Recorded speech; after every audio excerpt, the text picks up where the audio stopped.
Hello बच्चों, कैसे हैं आप लोग। आज हम बात करेंगे बच्चों कैटलिस्ट के बारे में कि कैटलिस्ट क्या होता है। तो समझिए, आप जैसे खाना खा रहे हो है ना। अब खाना खा रहे हो, मान लेते हैं आप दाल चावल सब्जी ये सब खा रहे हो है ना। अब आपको बीच में क्या मिल गया, अचार मिल गया, मजा आ गया। चटनी मिल गया, मजा आ गया। मतलब आपका खाने का रेट क्या हो जाता है, बढ़ जाता है। खाना आप पहले भी खा रहे थे, खाना अभी भी खा रहे हो, लेकिन खाने का रेट बढ़ जाता है। ठीक वैसा ही काम होता है बच्चों कैटलिस्ट का। जो कैटलिस्ट होता है ऐसा सबस्टांस होता है जो खुद रिएक्शन में बिना पार्टिसिपेट किए आपके रेट ऑफ रिएक्शन को इंक्रीज कर देता है। और ये इंक्रीज कैसे करता है, एक्टिवेशन एनर्जी को कम कर देता है। जैसे देखिए, इसको हम ग्राफिकली भी समझ सकते हैं। जैसे अगर हम potential energy versus progress of reaction का ग्राफ देखते हैं, तो कुछ ऐसा अगर हमने ये ग्राफ बनाया, ये रिएक्टेंट है और ये हमारा प्रोडक्ट है। ये ग्राफ सबको पता है कि ये एक्सोथर्मिक का ग्राफ होगा, ठीक है। ये ट्रांजिशन स्टेट या एक्टिवेटेड कॉम्प्लेक्स है यहाँ पे। अब ये हमने बनाया, मान लो कि ये विदाउट कैटलिस्ट है, विदाउट कैटलिस्ट। अगर आपने इसमें कैटलिस्ट ऐड कर दिया तो इसका एक्टिवेशन एनर्जी क्या हो जाएगा बच्चों, डिक्रीज हो जाएगा। Let's say this is E2 और बिना कैटलिस्ट ऐड किए E1। तो आप देख सकते हैं कि एक्टिवेशन एनर्जी क्या हो गया बच्चों, डिक्रीज हो गया है।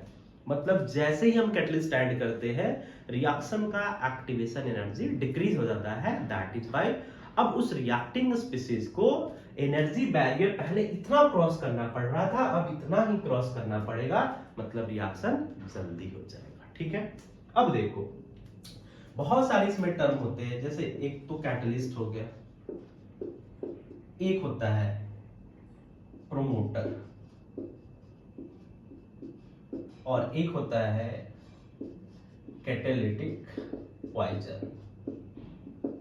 कैटालिटिक पॉइजन, ये तीन टर्म है। तो जैसे कैटलिस्ट रेट को तो बढ़ाएगा। अब एक होता है प्रोमोटर। प्रोमोटर या उसको बोलते हैं एक्टिवेटर। तो प्रोमोटर ऐसा सबस्टांस होता है कि जिसके प्रेजेंस में कैटलिस्ट का एक्टिविटी बढ़ जाएगा, कैटलिस्ट का एक्टिविटी बढ़ जाएगा। और एक होता है कैटालिटिक पॉइजन। पॉइजन कहने का मतलब आपको नाम से ही फ्रेग्रेंस, अरे छोड़ो फ्रेग्रेंस नहीं, स्मेल मिल रहा होगा है ना, कि अगर ये कैटालिटिक पॉइजन है मतलब कैटलिस्ट के एक्टिविटी को क्या कर दे रहा होगा, डिक्रीज कर दे रहा होगा। जैसे देखो, कुछ हम एग्जांपल लेते हैं। जैसे आपने ये रिएक्शन तो देखा होगा, KClO3 को जब आप हीट करते हो तो आपको मिलता है KCl+O2। और ये रिएक्शन बच्चों हाई टेम्परेचर पे होता है, ठीक है।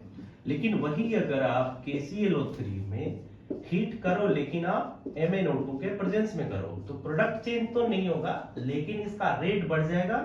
ये रिएक्शन लो टेम्परेचर पे भी होने लगेगा, ठीक है।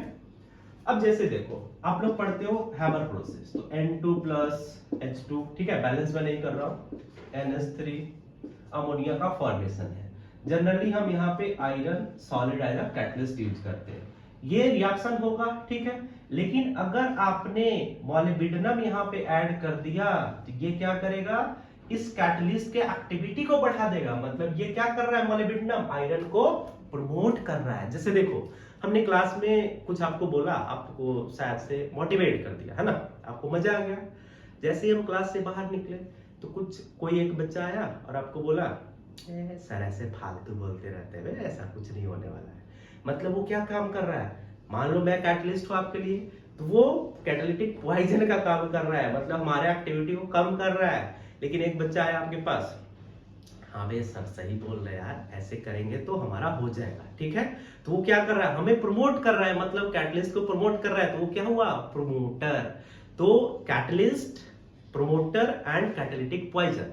कैटलिस्ट रेट ऑफ रिएक्शन को बढ़ाता है, प्रोमोटर क्या है, कैटलिस्ट के एक्टिविटी को बढ़ाता है, कैटालिटिक पॉइजन क्या है, कैटलिस्ट के एक्टिविटी को डिक्रीज करता है। जैसे उसका एग्जांपल आपने देखा होगा, रोजेनमंड रिएक्शन अगर आपको याद हो तो, RCOCl plus H2 PD and बासोफोर BaSO4, ठीक है।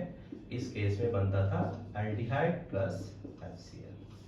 ये जो बासोफोर है ये पॉइजन है ना। ये क्या करेगा, ये जो पैलेडियम जो यूज कर रहे हैं कैटलिस्ट, इसके एक्टिविटी को डिक्रीज कर देगा। मतलब रेट ऑफ रिएक्शन को भी ये अफेक्ट करेगा। ठीक है बच्चों, क्लियर हो गया? कैटलिस्ट, एक्टिवेटर या प्रोमोटर या कैटालिटिक पॉइजन।